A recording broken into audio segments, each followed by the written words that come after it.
Ladies and gentlemen, hey, hi, how you doing? Welcome back to the channel. Thank you so much for stopping by. The assault rifle category here in Warzone is getting more and more competitive, it seems like, with every single new seasonal update that we get and every new meta update that we get. And so with that, today I wanted to break down the top 5 best assault rifle loadouts we currently have in the game. There are some surprising spots on here, to be honest. Starting first at the number 5 spot, one that maybe you didn't see coming, the TR-76 Geist, one of our MW2 Season 6 weapons. It was really good back in Warzone 2. Hasn't seen much attention here so far in Warzone 3, but now, after various different updates and buffs to this as of late and some nerfs to some other rifles, this is honestly feeling pretty good. It's relatively easy to use for an MW2 gun and has some decent range to it as well. So initially here, we're going for a pretty standard rifle setup. We got the Spirit Fire Suppressor, better control, velocity, and range on there. If you really need some extra control, something like a Cassis Break or a ZEM35 compensator would work really well as well. I've also got the Bridle Heavy Barrel on here. That trio again of range, velocity, and control all being added makes it just super lethal over the long range, obviously, where we're going to be using this the most. Ruin Heavy Support Grip helps out with that firing aim stability, which is super clutch. Also really attacks that horizontal control and makes the pattern super predictable across the board. The 45 round mag, extended mag here is the max, so that's not a ton of ammo for a decent fire rate. It's sufficient, but just be mindful of that going in. Then lastly, the 2.5 times Eagle Eye optic. You'll see this on the majority of the setups here today because in my opinion, it's the best optic for the mid to long range. Super clean T-pose like from Warzone 1, obviously gets the job done nicely. But yeah, a surprisingly good MW2 rifle that I certainly was not expecting to have in the top 5, but when I broke down the stats for it, this is certainly one that can hold its own. Here I've got the Ram 7, and this is more of a sniper support style build because that's where this thrives the most. While we've had some decent long range options so far, we'll continue to have some other good long range options. The Ram's best capabilities stands in the close range and the mid range. That's where it's clear and above everything else basically there. Unfortunately, it's long range, not all that great now post season 2, but where it's good, it is good. So we're trying to optimize it for that mid-range basically. Cassis Break, great compensator, helps out with that stability, which makes it super accurate, and the horizontal control, which makes the pattern super predictable. This is one of the best compensators in the game. Core Mark 40 Heavy Barrel, range, velocity, control, that 3-in-1, you love to see that. Ruin Heavy Support, yet again, no surprises there. 60 round extended mag, pretty basic. And then I love the iron sights on this thing, so I go for a 3.4 pad stock. It's just better control across the board, gun kick, horizontal, and vertical, all being focused on there. So this thing is pretty low recoil, pretty predictable, and like I said, in that close and mid-range, it ends up frying. It's got an insanely good TTK there. Now, getting into our top 3 here, it is pretty competitive across the board, but quick reminder, if you are new to the channel or you simply have not subscribed yet, every day I'm your one-stop shop for everything you need to know about Call of Duty between multiplayer and Warzone, so be sure to hit that subscribe button to always stay up to date. And if you enjoyed this video, if it helps you out at all, do me a favor and drop a like on it. Much love to everyone who takes the time to do so. Now, at the number 3 spot, we're doing a little bit of a change up here. It's post-Zach here, by the way, because a couple of days ago, we did see a pretty significant buff to the MTZ-556, and that buff really took this from being like a mediocre rifle, not really crazy good at any one particular thing,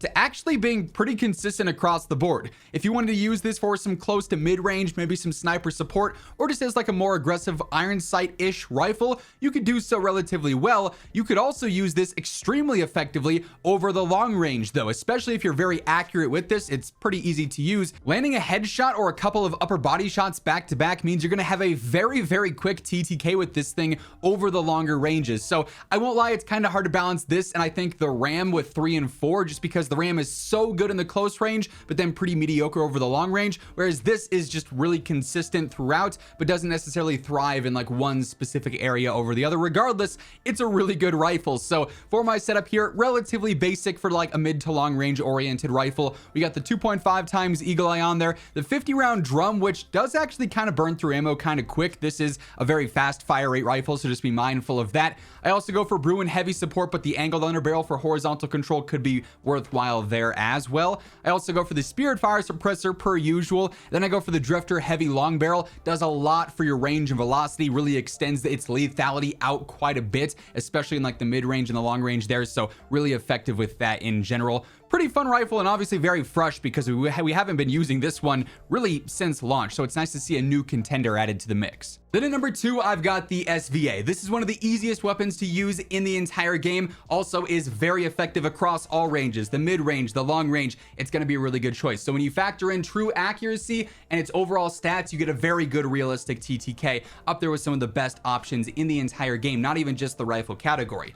Initially here, I got the Spirit Fire Suppressor, yet again, range, velocity, and control. Our 3-in-1 combo barrel as well with the precision, range, velocity, and control. Lately, I've kind of been switching things up. I dropped the Bruin Heavy Underbarrel and threw on the main V6 stock. This is going to do even more for your control across the board. 21% to gun kick, 9% to control. You won't get as much like firing aim stability here, but it's still a really easy weapon and really good choice for control in general. So you could go either or there, Bruin Heavy support or main V6. And you'll be set, honestly. We got the 2.5 times Eagle Eye yet again, and then lastly that 60 round extended mag, pretty basic there. But yeah, this thing gets the job done. By far one of the best rifles we have. Not number 1 in my opinion though. Hey everyone, real quick, wanted to take a second and highlight gamer advantage. Of course, in every single video you guys see me rocking my Horizon frames, and even when I'm not recording videos, these are on all day, every day. I've said it before, I'll say it again. These are by far the most important part of my day-to-day setup. And the reason for that is that these allow me to be the most efficient I can be every single day. Wearing them, I'm getting reduced headaches, reduced eye strain, and best of all, I'm sleeping better at night so I can wake up feeling nice and refreshed every single day to get back on that grind to make content for y'all. So if you're looking at screens for long periods of time, whether it be playing games, doing work, doing school, whatever the case is, do yourself a favor, get a pair of Gamer Advantage glasses. They offer prescription and regular lenses, a bunch of different frames and colorways, a little bit of something for everyone. And if you do want to pick up a pair, throw in code Immortal at checkout and it'll get you a nice little discount. The link for that will be down in the description below if you're interested. At number 1, I've got the BP50. This is the do-it-all rifle right now. If you want a sniper support gun, this is a great choice. If you want a fast movement rifle, this is a great choice. If you want a mid to long range threat, surprise, surprise, this is a great choice. This thing is so reliable, so consistent across all ranges, and it's one of the easiest guns in the entire game. I mean, this thing just beams. It's got like no recoil whatsoever, visual or with the pattern itself. Again, we got the Spirit Fire Suppressor. It works, clearly, so if it ain't broke, don't fix it, right? We got the Lore 9 Heavy Long Barrel, so range, velocity, and control being added there. This gun is so easy, in fact, I don't go for an underbarrel. Instead, I go for the Mote 40 stock, which is giving me a little bit of control across the board, good gun kick, and helps out with my mobility as well. So strafe speed and ADS speed get benefited here. That's pretty clutch, all things considered. And then again, I go for the 2.5 times Eagle Eye optic. The only slight drawback here is this 45 round mag. If this was a 60 rounder, I wouldn't be using any other primary in the game, in all honesty. 45 though, you are a little bit limited. It's got a faster fire rate, so you'll be reloading a decent amount, but hopefully you'll be doing it after like 1 to 2 knocks, right? So you'll have time to do that. This thing is by far one of my favorite new weapons. I love the feel of this. There's so many different builds that work well for this as well. We've covered a handful of them in recent videos, so feel free to go check that out if you want some sniper support options or some more aggressive loadouts for it. But yeah, the rifle category, some surprises here and there, but I do like that there's a decent balance between MW2 and MW3 guns and a lot of viable options across the board. That is going to wrap things up, so if you enjoyed the video, do me a favor, drop a like on it, and if you're new to the channel, be sure to hit that subscribe button on your way out. But once again, thank you so much for tuning in, and until next time, take it easy, have an awesome rest of your day, and I'll catch you later. Peace out.